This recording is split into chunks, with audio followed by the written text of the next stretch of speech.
Hi guys, today we have to do some important problems of straight line for JEE और state board examination. But इसके पहले straight line का हमने किया था, वो आप लेक्चर भी प्रीवियस रिपीट करके आपके पास स्टोर होगा तो देख सकते हैं। उसमें हमने इसके कई कॉन्सेप्ट्स बताए स्ट्रेट लाइन के, तो उनके जो कॉन्सेप्ट पे डिपेंड करते हैं question JEE purpose, CET purpose और बोर्ड एग्जामिनेशन MCQs पर्पस। तो उसके सॉल्यूशन कैसे फाइंड करना, विद ट्रिकी मेथड, फास्टली, कहीं कहीं तो without using formula directly we can get the answer using some tricks. तो उसी को हम यहाँ पे एक्सप्लेन कर रहे हैं कि जिसमें कुछ एग्जांपल्स ऐसे दिए हुए हैं जिसका आप प्रीवियस ईयर के हैं JEE for previous year.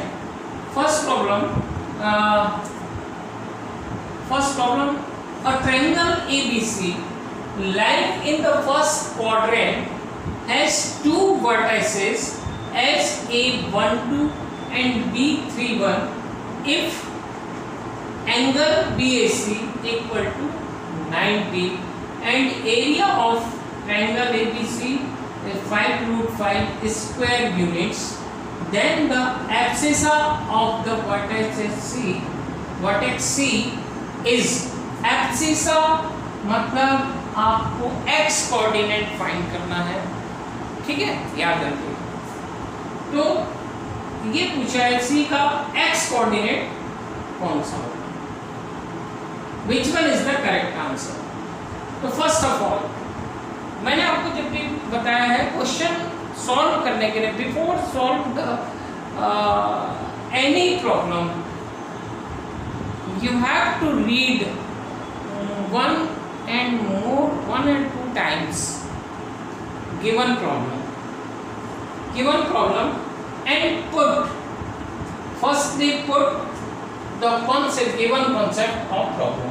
Solution 1. A triangle ABC lying in the first quadrant has two vertices।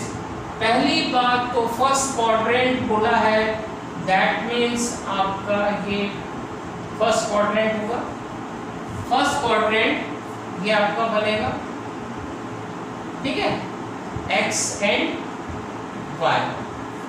इसने बोला है A and B two vertices, A12 है, दैट मीन्स अगर अपन इसको 1 मान लें तो 2 यहाँ पे आएगा, इसको अगर 1 मान लें तो 2 यहाँ पे आएगा, ये हो गया 1 2 A point and second one 3 1, that means अगर 3 पे इधर जाए तो सेकंड पॉइंट आपका यहाँ पे आ सकता है 3 1। तो इसको अगर अपन ले लिया B, ठीक है, क्लियर, B 3 1, गॉट इट। अब देखिए 2 पॉइंट्स ड्रॉ करना है फर्स्ट क्वाड्रेंट पे, लाइन ड्रॉ कर दिया हमने, लाइन बना दी AB, line segment. Quadrant has 2 vertices, मतलब यहाँ पे a triangle ABC lies in the first quadrant has 2 vertices. 2 vertices है ट्रायंगल का, अभी हमने ये मान लिया कि एक वर्टाइसेस है, ये एक वर्टाइसेस है, ठीक है। और बोला है इफ BAC, BA और मान लिया हमने ये C, ये 90 डिग्री बोला है, 90 डिग्री, ठीक है, BAC। तो BAC जब इन्हें बोल दिया ऐसा, यहाँ पे हमने तो ये 90 डिग्री हो गया, हमने इसको ऐसा ड्रॉ कर दिया, that means right angle triangle draw हुआ है, ठीक है, यहाँ पे राइट एंगल ट्रायंगल ड्रॉ हुआ है, हमने इसको दे दिया C पॉइंट, ठीक है, C, और इसका हमने अज्यूम कर लिया x एंड y क्वाड्रेंट हम x और y लेते हैं, हमको नहीं मालूम, दिया ही नहीं है यहाँ पे क्वेश्चन में, हमने अज्यूम कर लिया x and y। Now also given area of triangle है ना, तो area of या area ABC equal to 5/5 square unit. ठीक है, अब आप देखिए दिस वन AC और ये AB। अब AB का हमको फाइंड क्या करना है, वर्टेक्स C फाइंड करना है, x और y का x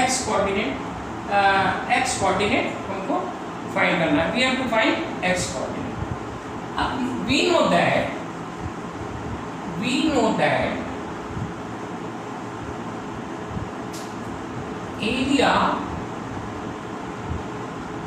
of triangle ABC, right angle triangle ABC is given by half into length into height, AC into BC। ये कितना दिया हुआ है 5√5 हाफ AC इंटू, अब BC निकाल लीजिए। BC क्या होगा AB into AC, sorry AB AC into AC, AB into AC ये आएगा। ठीक है, तो AC निकाल लीजिए कितना होगा, 2 पॉइंट्स है, 2 पॉइंट्स का डिस्टेंस AB इक्वल टू क्या हो जाएगा, इसका अगर हमने निकाला डिस्टेंस तो कितना बैठेगा, ये आ जाएगा 3 माइनस 1 का होल स्क्वायर प्लस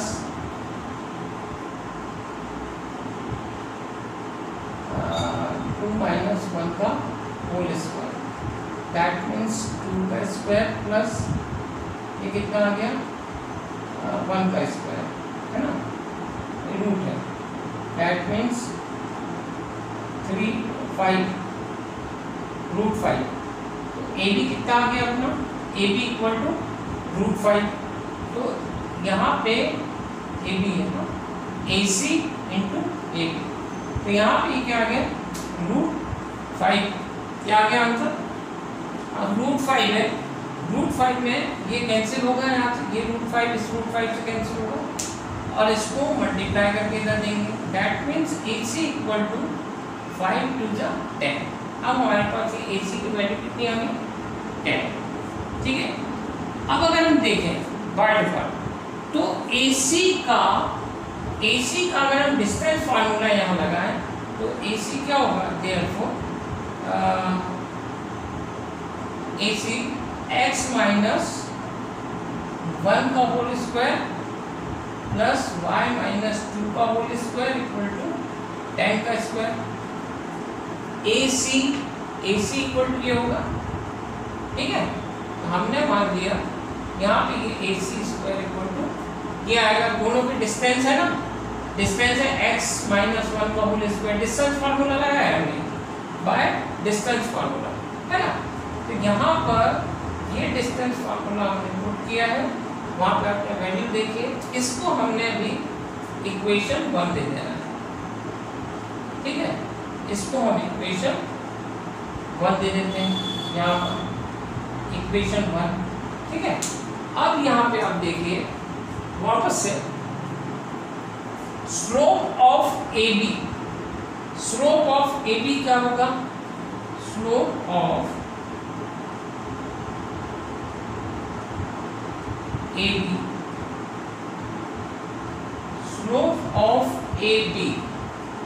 का स्लोप क्या होगा, y2 माइनस क्या का फार्मूला मालूम है, slope x2 minus x1, y2 कितना है ये AB, y2 1 माइनस 2 1 माइनस 2।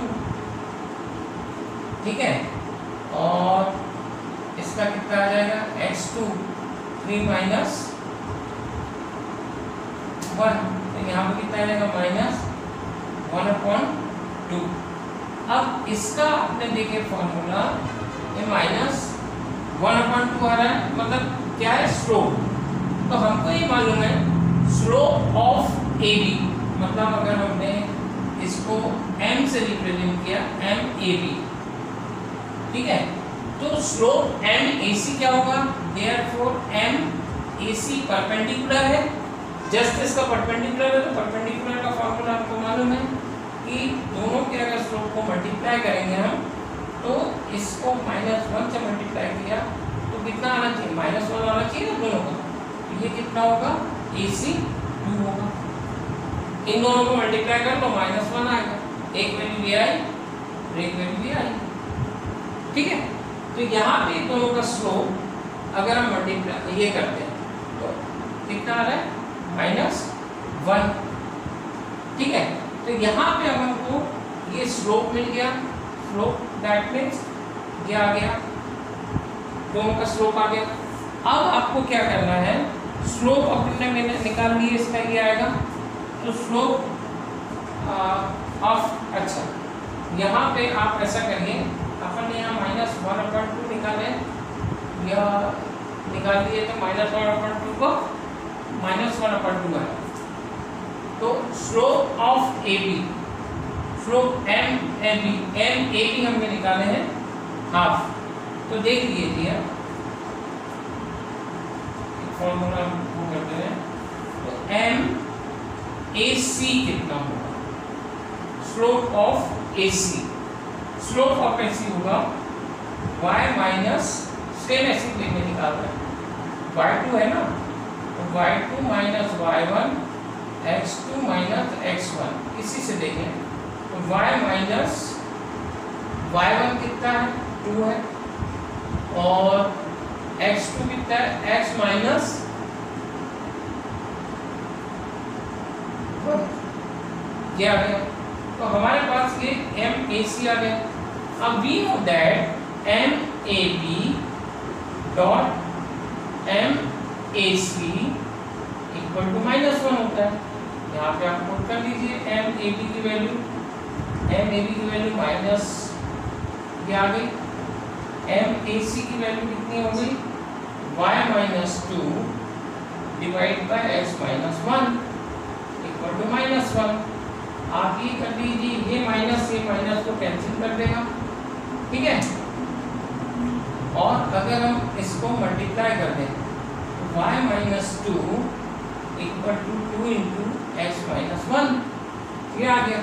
अब हमारे पास देख लीजिए y minus 2 equal to 2 into x minus 1, इसको हमने इक्वेशन कह दी है 2। अब हम देखते हैं y equation 1 and 2, y equation 1 and 2, y equation 1 and 2 क्या होगा, पहले और दूसरे इक्वेशन को अगर मिला है तो यहाँ पे देखिए x माइनस 1 का whole square plus y minus 2 की वैल्यू डालेंगे हम, तो यहाँ पे क्या आएगा 2 इंटू एक्स माइनस 1 का whole square equal to 10 square, यही है। इक्वेशन 1 में वैल्यू पुट कर दी, इसके में y माइनस 2 की वैल्यू पुट किया हमने। यहाँ पर put the value of y minus 2 in equation 1 and we get this one, x minus 1 का होल स्क्वायर कॉमन निकाल लीजिए, 1 प्लस 2 आएगा, ठीक है, 1 प्लस 4,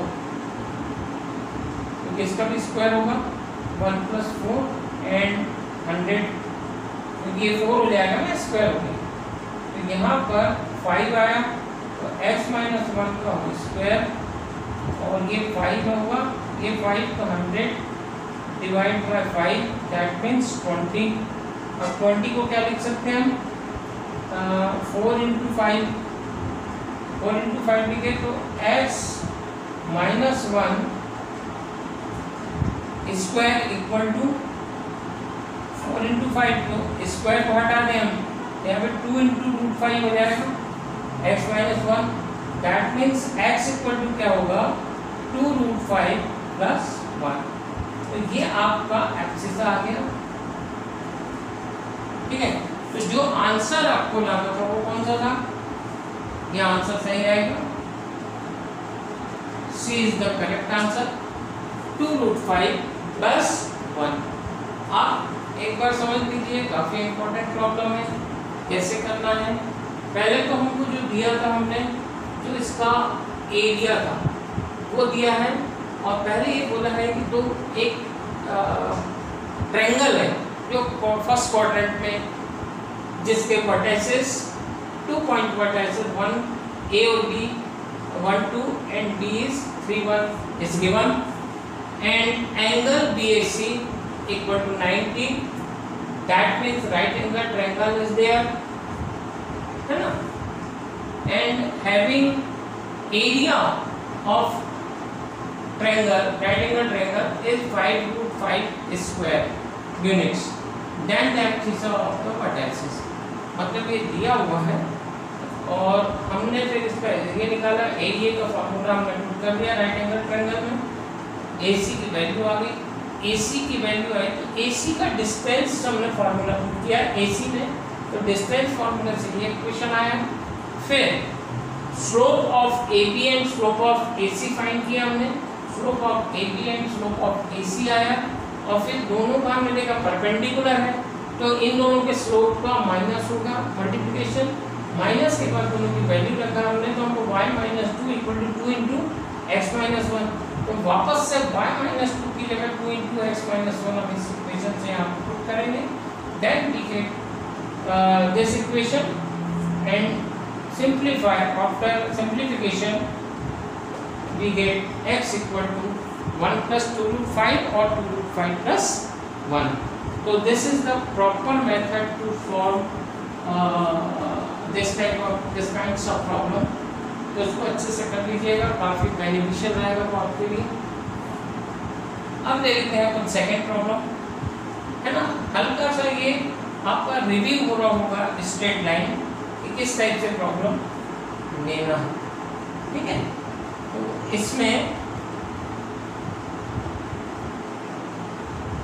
एक ये देख लेते हैं हम नेक्स्ट प्रॉब्लम है, if the perpendicular bisector of the line segment joining the point this one P and Q, P14 and QK3 has y intercept equal to -4. Okay, this is the problem for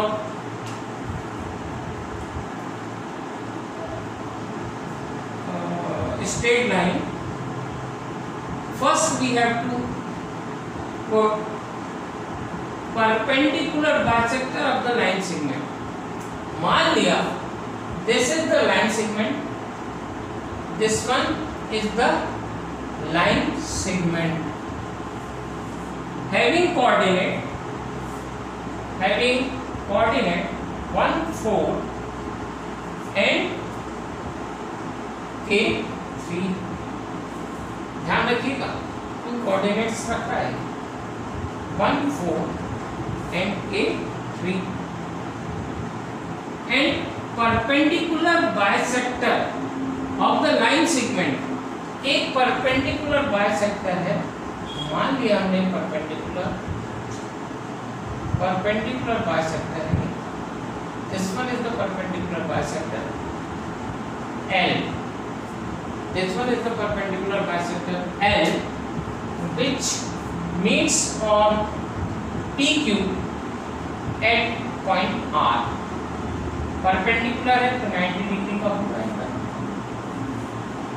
अब bisector है तो ये mid point होगा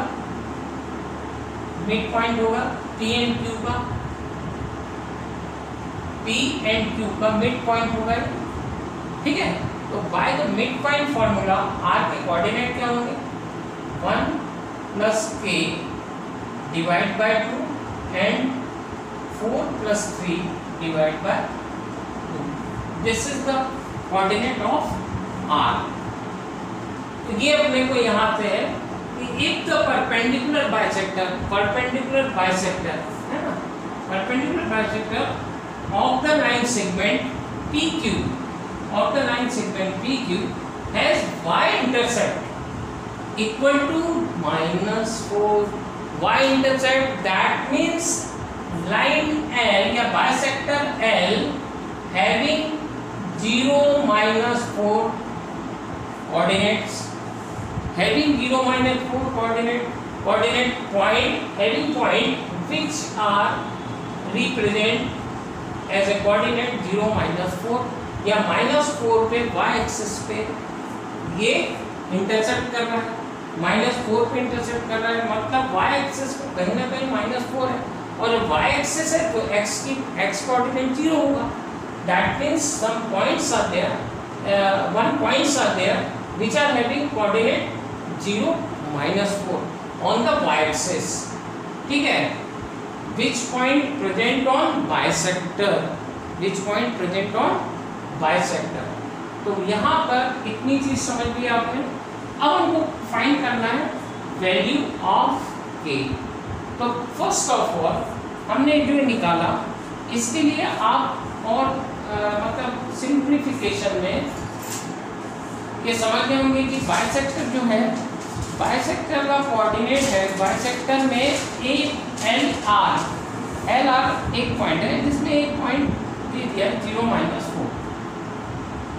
अब हमको पहले तो first of all we have to find slope of. अब स्लोप निकाल लेते हैं इसका. किसका स्लोप निकालेंगे? MPQ का. MPQ का अगर हमने स्लोप निकाला तो क्या आएगा? MRL का स्लोप फिर हम इजीली मिल सकता है हमको. MPQ का स्लोप निकालेंगे, स्लोप ऑफ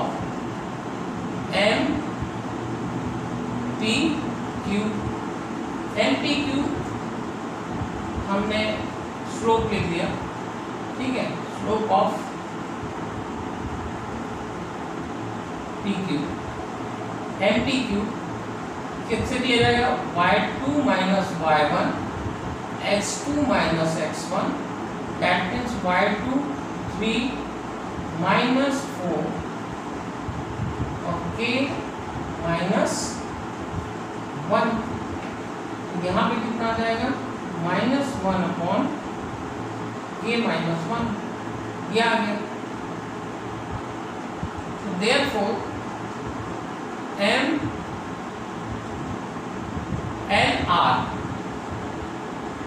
MLR क्या होगा? क्योंकि MLR into MPQ equal to -1 होगा, तो यहाँ पे MLR MPQ की वैल्यू रखो -1 upon k minus 1. That means MLR equal to k minus 1. ये स्लोप हमको मिल गया MLR का. अब ये हमको मालूम है कि किसी भी एक लाइन का इक्वेशन जो पर्टिकुलर एक इस पॉइंट से जा रही है, मिड पॉइंट है ना, R से जा रही है, तो equation of the line, equation of the line passing through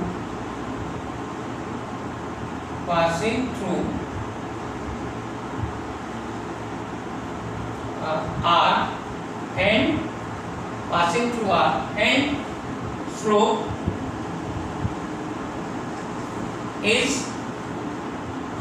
is कितना है?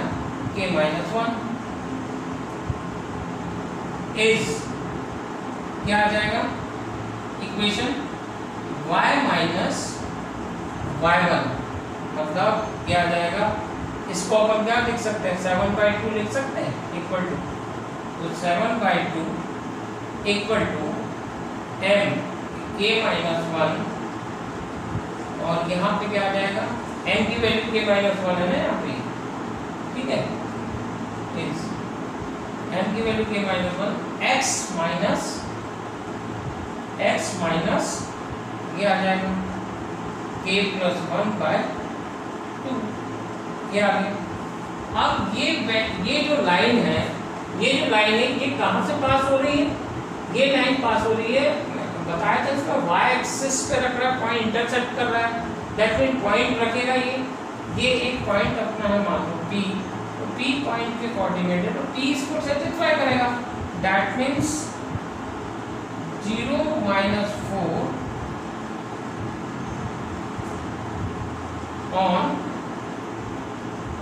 दिस लाइन, ठीक है, ये जीरो, ये जो है इस लाइन पे रहेगा, तो इसको अपन कैसा करेंगे फिर, ये लाइन पे है तो यहाँ पे अपन लिख सकते हैं इसको, देख लो, इसको x और y की वैल्यू -4 -7/2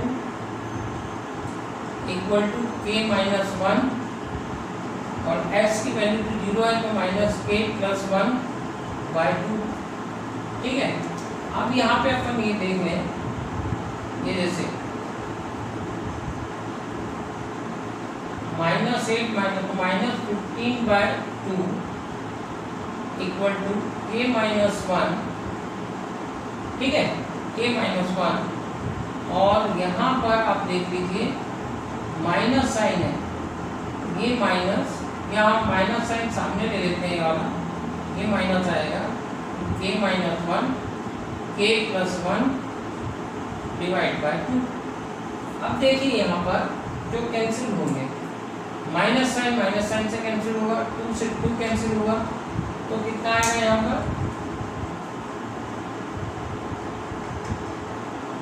यहाँ पे ये कैंसिल हुआ, ठीक है।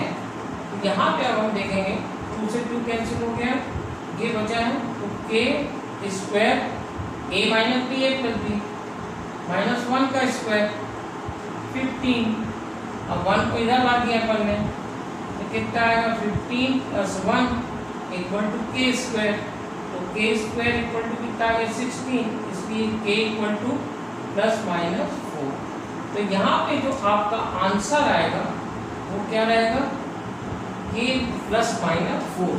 तो आपका आंसर कौन सा रहेगा, which one is the correct answer, B is the correct answer. अब यहाँ पे आप देखिए, हमने जो दिया हुआ था उसमें कि इफ द परपेंडिकुलर बाइसेक्टर, ये 2020 के सितंबर में आया हुआ प्रॉब्लम है, याद रखिएगा, इसको अच्छे से कीजिएगा JEE में। If the perpendicular bisector of the line segment joining the point इतना एंड इतना, हमने एक सेगमेंट ले लिया, लाइन सेगमेंट, और परपेंडिकुलर बाइसेक्टर बोला, बाइसेक्टर मतलब ये मिड पॉइंट पे कहीं क्रॉस करेगा, मिड पॉइंट का हमने कोऑर्डिनेट निकाल लिया, और फिर आगे बोला है has y intercept equal to y intercept, ये जो परपेंडिकुलर बाइसेक्टर है ये y इंटरसेप्ट कर रहा है, y एक्सिस पे -4 बता रहा है, और एक पॉइंट ले रहा है, तो -4 एक पॉइंट है, तो उसको ये उसके कोऑर्डिनेट क्या हो जाएंगे, कोई पॉइंट P है तो 0 -4, क्योंकि y एक्सिस पे x कोऑर्डिनेट 0 होगा, तो 0 -4। फिर हमने इसका एक स्लोप निकाल लिया, स्लोप ऑफ PQ निकालने के बाद इसके परपेंडिकुलर का भी स्लोप साइमल्टेनियसली निकाल लेंगे अकॉर्डिंग टू स्लोप फार्मूला। अगर दो परपेंडिकुलर है लाइंस और उनके दोनों के स्लोप का मल्टीप्लिकेशन -1 के इक्वल होता है, ठीक है। तो इस फॉर्मूले से हमने m मतलब स्लोप ऑफ LR निकाल लिया, k - 1 आया है। अब जिस एक लाइन है जिसका स्लोप k - 1 है और जो इस पॉइंट से गुजर रहा है, मतलब R पॉइंट से जा रही है, उस लाइन का इक्वेशन इससे दिया जा रहा है। That means line passing, equation of the line passing through R and slope is this one, slope जो हमने निकाले k - 1, उसका इक्वेशन इससे दिया जाता है। अब this line also passing through this point, that means the point P 0 - 4 on this line, अगर इस लाइन पे है तो इसको सेटिस्फाई करेगा। x y instead of y we can put -4 and instead of x we can put 0, ठीक है। तो यहाँ पे ये पुट करने के बाद डायरेक्टली जो आंसर रहेगा वो हमको k ±4 आएगा, which is the required value of k ±4. That means answer B is the correct answer. तो ध्यान रखिएगा, काफ़ी अच्छा प्रॉब्लम है। और थर्ड प्रॉब्लम ये आपको ट्राई करना है, मैं इसमें हिंट दे दे रहा हूँ, you have to try yourself, ठीक है। वो ये है, if a triangle ABC vertices ABC then its ortho center has coordinate, मतलब इसमें आर्थो सेंटर आपको, अब आर्थो सेंटर का कॉन्सेप्ट आपको क्लियर होना चाहिए। आर्थो सेंटर का एक तो फॉर्मूला है, either you can put the formula and get the answer, but मैं नहीं चाहूँगा कि आप फॉर्मूले का यूज करें, फॉर्मूले का यूज करें, मैं ये नहीं चाहूँगा, because of formula having angles, तो एंगल निकालने में काफ़ी फिर आपको दिक्कत हो जाएगी।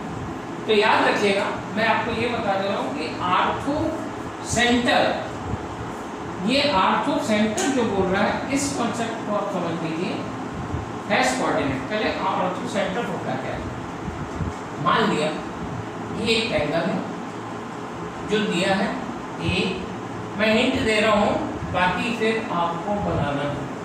A -1 7 and B -7 1 and C 5 -5, ठीक है। ये देखना, इसमें याद रखिए आर्थो सेंटर एक होता है सेंट्रॉइड, वो अलग होता है x + y + x1 + y1 + z1 x1 + x2 + x3 वाला नहीं।